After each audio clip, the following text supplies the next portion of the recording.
कहते हैं कि राजनीति में लाइटनिंग का बड़ा अहम योगदान होता है, यानी जिसको लाइटनिंग आ गई वो राजनीति को बड़े अच्छे तरीके से कर सकता है। और यही हुआ पिछले दिनों उदयपुर में गौरव वल्लभ का टिकट फाइनल हुआ और उसके बाद रूठी रानी की तरह बैठे शहर के नेता, कांग्रेस के नेता पंकज शर्मा। तब उन्होंने बड़े नेताओं से बात करी और कहा कि साहब टिकट मेरा होना था, उनका कैसे हो गया। इस तरह की नाराजगी हुई तो कई नेताओं ने कहा कि आपका ध्यान रखा जाएगा, संगठन में भी आपको प्रमोट किया जा सकता है।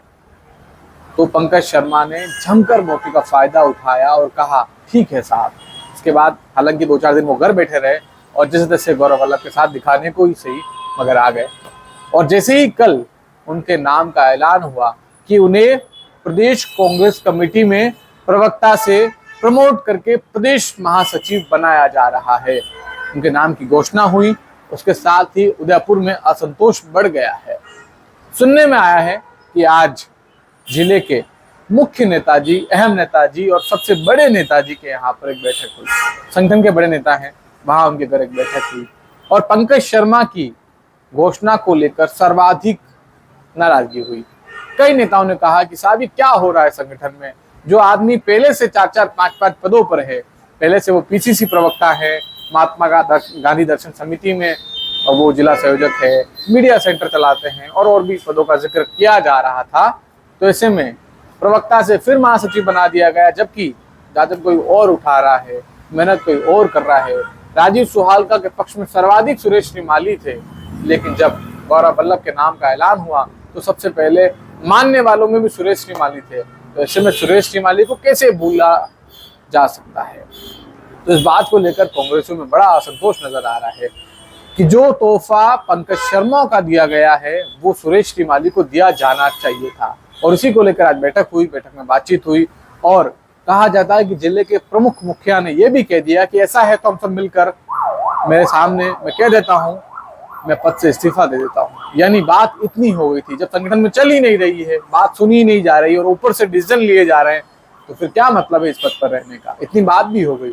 सुना है कि राज्यसभा सांसद प्रमोद तिवारी से बात हुई और उन्होंने कहा कि 2-3 दिनों में इस पर कोई सटीक जवाब दिया जाएगा और सटीक फैसला करके सभी को संतुष्ट किया जाएगा। यानी पंकज शर्मा की नियुक्ति के साथ ही उदयपुर कांग्रेस में असंतोष बढ़ गया है। वैसे पंकज शर्मा अक्षय कुमार के स्टाइल में फोटो खिंचवाने के आदी हैं। जब भी मीडिया का कोई डिबेट होता है तो चश्मा पहनकर आ जाते हैं अपने 5-7-10 समर्थकों के साथ हाथ में झंडा लिए और फोटो खिंचाने में वो बड़े आगे रहते हैं। मगर लोग कह रहे हैं कि जाजम उठाने वाले कार्यकर्ता कहाँ जाएंगे। हो सकता है आपने छात्र राजनीति में काम किया हो, मगर इस बार हक तो किसी और का बन रहा था और आप ऑलरेडी कई पदों पर हैं, तो क्यों पद खाते हो, किसी का क्यों हक मारते हो। तो इस तरह की बातें हो रही। इसी भी चलते हैं हम गौरव वल्लभ की ओर। गौरव वल्लभ के समर्थन में जयपुर, अजमेर, जोधपुर से विप्र फाउंडेशन के पदाधिकारी 2 दिन बाद यानी 20 तारीख से उदयपुर में आने वाले हैं। वे उदयपुर में गौरव वल्लभ के लिए प्रचार करेंगे। तमाम ब्राह्मण वर्ग के, ब्राह्मण समाज के मतदाताओं को टटोलेंगे, उनके पक्ष में मतदान की अपील करेंगे और कहेंगे कि समाज का व्यक्ति है, आप समाज को जिताइए। हालांकि उदयपुर में पहले से जिन समाज के तमाम पदाधिकारी हों, संगठन हों, काम कर रहे हैं बीजेपी को जिताने के लिए, खासतौर पर ताराचंद जैन को जिताने की बात यहाँ पर कर रहे हैं। ठीक है, समाजों का दौर है, जब समाज का मौका मिलता है वो अपने समाज के प्रतिनिधि मौके पर आकर उसकी जीत की और जिताने की भरपूर भरसक कोशिश यहाँ करते आए हैं। आज उदयपुर में महिला मोर्चा की एक रैली आयोजित हुई। रैली अच्छी रही, 400-500 महिलाएं आई। महिला कार्यकर्ताओं का अच्छा हुजूम देखा गया। वो नेता भी नजर आए जो कई बार फोटो दिखाने के लिए आते हैं, वो भी आए। राजस्थान की प्रदेशाध्यक्ष रक्षा भंडारी भी यहाँ पर थी और ओवरऑल तमाम मोर्चों पर फिर महिला मोर्चा आज यहाँ पर बीजेपी का भारी पड़ा। ये मोर्चा अपने आप में यूं तो काम करता है, मगर रैली के मार्फत एक अच्छा संदेश गया कि उदयपुर में महिला मोर्चा कहा जाता है कि कमजोर है, मगर उतना है नहीं। यानी ग्राउंड पर अच्छा काम हो रहा है। इसी बीच मावली के चंदेसरा में जो अन्नकूट समारोह आयोजित हुआ, वहां पर बीजेपी के प्रत्याशी केजी पालीवाल ने जनता सेना के मांगीलाल जोशी उर्फ गुरुजी के चरण स्पर्श किए। तो मांगीलाल जी ने भी कहा विजयी भव। अब लोग कह रहे हैं कि आपने विजयी भव कह तो दिया, मगर जिताएंगे कैसे, क्योंकि खुलकर आप आ नहीं सकते हैं। तो कहने वाले ये भी कह रहे हैं कि जब ब्राह्मण ब्राह्मण एक हैं तो ब्राह्मण फोर्स पर भी, और कई बार भले ही खुलकर नहीं मगर बैठे बैठे खेल कर सकते हैं। गुरुजी यहाँ से बैठे बैठे भी लोगों को फोन करके समझा सकते हैं, वोट दिला सकते हैं। तो इस तरह की बातें भी मांगलाल जोशी और केजी पालीवाल को लेकर हो रही है। इसी बीच सुनने में आया कि असम से बैठे भाई साहब तमाम लोगों को फोन कर रहे हैं, पूछ रहे हैं कि जो टास्क आपको दिया था वो आपने निपटाया नहीं, आपने किया या नहीं, इस तरह की कमी है तो हमें बताइए। इस तरह की बातें भी हो रही है। सुना है कि कई उद्योगपतियों को भी फोन किया गया है। आमतौर पर ताराचंद के लिए कहा जाता है कि वो आर्थिक रूप से बेहद समृद्ध है, उन्हें किसी तरह के डोनेशन की जरूरत नहीं होती है, मगर फिर भी गुलाब चंद कटारिया ने पार्टी के हित में, कहा जाता है, लोग बता रहे हैं, सूत्र बता रहे हैं कि फोन किए हैं और उद्योगपतियों को कहा है कि आप इनकी मदद कीजिए और बीजेपी को उदयपुर में कैसे भी करके जिताइए। तो इस तरह की बातें भी बीजेपी में हो रही है। हालांकि उदयपुर के बाद सर्वाधिक तौर पर फोन जो है वल्लभनगर में किए जा रहे हैं। वल्लभनगर में उदयलाल डांगी को टिकट दिलवाने के बाद अब ये प्रतिष्ठा कहीं न कहीं भाई साहब के लिए बन गई है कि किसी तरह से वो वल्लभनगर की सीट को भी जीत कर दिखाए। वो तमाम समर्थकों को फोन कर रहे हैं बीजेपी के कि आप किसी भी तरह से गैर राजपूत व्यक्ति को अब इस बार जिता कर दिखाइए।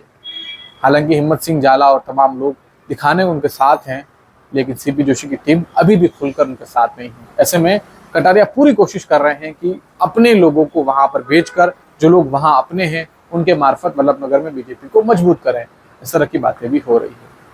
तो कुल मिलाकर बातें बहुत हो रही है, लेकिन एक बात है, गोगुंदा में एक नेता की बड़ी चर्चा हो रही है। गोगुंदा में वर्तमान में जिला परिषद में उप जिला प्रमुख और पहले प्रधान रह चुके पुष्कर तेली की शिकायत पूर्व मुख्यमंत्री वसुंधरा राजे से की गई। वसुंधरा राजे गोगुंदा के पास सायरा में एक सभा में आई थी। प्रताप गमीती के समर्थन में ये सभा थी। इसके बाद कार्यकर्ताओं में जोश दिखा, कार्यकर्ता बड़े उत्साहित नजर आए, लेकिन वहां पर पुष्कर तेली की शिकायत हुई कि साहब ये राजनीति में बड़े अपरिपक्व है और वरिष्ठों को बड़ा नीचा दिखाते रहते हैं, कई बार हर कुछ बोल देते हैं, कई बार उनका ध्यान नहीं रखते हैं। अब कहने वाले ये भी कह रहे हैं कि प्रताप गमीती के कहने पर ही तो पुष्कर साथ चलते हैं, यानी पुष्कर तेली के चलाए मार्ग पर ही तो प्रताप गमीती बढ़ते हैं। ऐसे में वो क्या कर लेंगे। हालांकि ये बात भी सत्य है कि वहां पर उन्होंने संगठन को खड़ा करने में कई बार अहम भूमिका निभाई है बीते 5-10 बरस में, लेकिन उन्हें कौन समझाए कि वरिष्ठों का ध्यान रखा जाए और राजनीतिक परिपक्वता का खेल होती है। ऐसे में परिपक्वता आपको दिखानी होगी। तो पुष्कर तेली की अपरिपक्वता की बात फिलहाल आगे पहुंचाई गई है और कहा गया है कि साहब आप इन्हें थोड़ा समझाइए, वरना कार्यकर्ता नर्वस हो रहे हैं, नाराज हो रहे हैं और उसका खामियाजा पार्टी को भुगतना पड़ सकता है। अब कहने वाले ये भी कह रहे हैं कि पुष्कर तेली किसके कहने पर चलते हैं, उदयपुर के जिन नेताजी के कहने पर चलते हैं उन्हें कौन समझाए, क्योंकि वो भी तो बड़ी ऐंठ में रहते हैं, अपनी ऐंठ में रहते हैं, तो उन्हें कौन समझा सकता है। तो फिलहाल सियासत में कई तरह की बातें चल रही है, मगर इसी बीच आज बीजेपी के ताराचंद जैन मंडी पहुंचे, फल सब्जी मंडी सविना पहुंचे।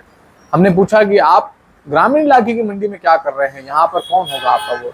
तो उन्होंने कहा कि ये संगम स्थल है, यहाँ पर तमाम लोग आते हैं। हालांकि फुल सिंह मीणा भी वहां पर प्रचार कर रहे थे, दोनों साथ साथ तमाम व्यापारियों से और तमाम वहां पर आए ग्राहकों से बात कर रहे थे और कह रहे थे कि इस बार आपको कैसे भी करके कमल को जिताना है। अपने पक्ष में मतदान की अपील दोनों नेता कर रहे थे, मगर ताराचंद जैन ने साफ साफ कहा कि ये संगम स्थल है और यहाँ पर ग्रामीण हो या शहर हो तमाम लोग आते हैं, ऐसे में इनका साथ होना जरूरी है, इस वजह से हम यहाँ पर आए।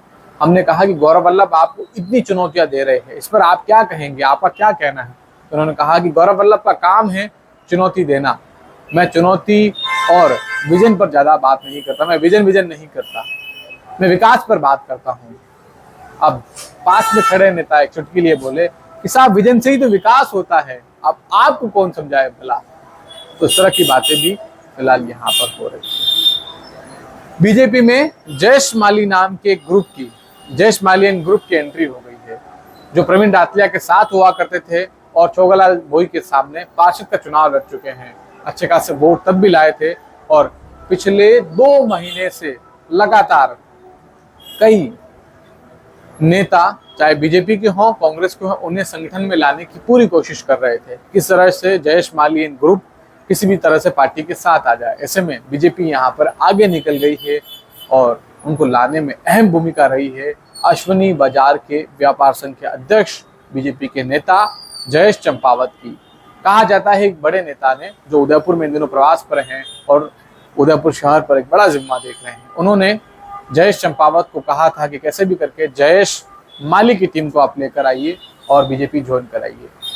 उदयपुर में कल वो लाए भी, तमाम 150 से ज्यादा समर्थकों को एक साथ लाकर बीजेपी ज्वाइन भी कराई। मगर सुनने में आता है कि एक मंडल अध्यक्ष ने इस पर नाराजगी व्यक्त की है कि जिन्होंने गुलाब चंद कटारिया के विरोध में जाकर चुनाव लड़ा, उन लोगों का साथ दिया, ऐसे लोगों को संगठन में कैसा लिया जा रहा है, क्यों उन्हें साथ लिया जा रहा है। मगर कहने वाले ये भी कह रहे हैं कि जब कोई मजबूत नेता आ सकते हैं बड़े लेवल पर, तो छोटे लेवल पर आने में क्या दिक्कत है, क्यों असहज होते हैं, क्यों असुरक्षित होते हैं। तो इस तरह की बातें भी फिलहाल बीजेपी में हो रही है। तो रोजाना आप पॉलिटिकल अपडेट इसी तरह से देखते रहने के लिए आप हमारे चैनल को लाइक और फॉलो कर सकते हैं। नमस्कार।